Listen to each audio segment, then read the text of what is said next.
according to the view and more according to standard axes.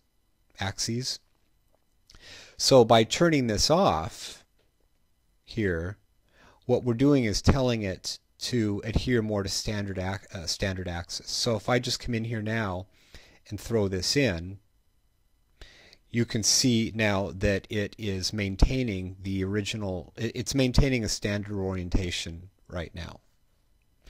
Now, by default, you can see I'm just dragging that in here right now. You can also click the insert button. Okay.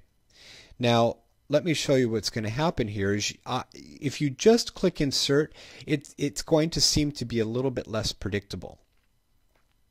But what it's attempting to do, you can see if I move the view over so that the center of the grid is over here, and now hit insert. What it's attempting to do is generally center the new object at about the middle of the screen. So what it's doing is putting a relative position relative to the current view. It's inserting the object based on a relative view, essentially. So now I don't really like that, but let me explain one other aspect of this.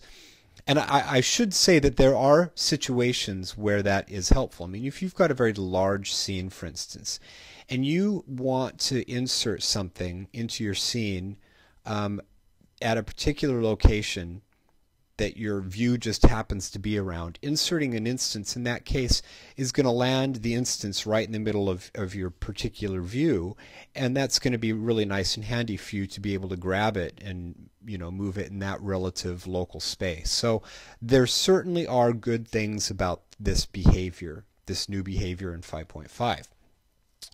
Now, I'm also going to show you another aspect of this. Watch what happens if I change the active grid now to the Z active grid and simply come over here and drag this in. What you're going to notice now is that it is automatically orienting the y-axis of our instance to match the active grid. So if I were to switch this to my X grid and toss this in here, you can see what it's doing is it's reorienting, or actually orienting for the first time, this instance based on the active grid. Okay, so you can see that that's what's happening here. Now, that's good if you're really cognizant of this and you're wanting your instance to be rotated and put into position in a particular way. That's a good thing. Now, you're also going to notice that when it does this, it's going to show you that this instance has been rotated from its default position. Okay, so, and the other thing too is it's going to place the center point right on the active grid at the very bottom of the instance. So if I come over here and change my active grid to Y again and throw this here, you can see in this case it's saying, okay, now this hasn't been rotated.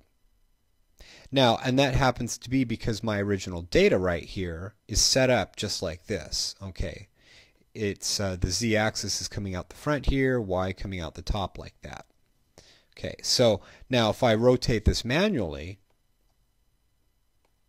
down like that, then you can see that 90-degree orientation, which is the same as if I set my axis to Z here and then threw this in like that. So it's going to give us that same rotation.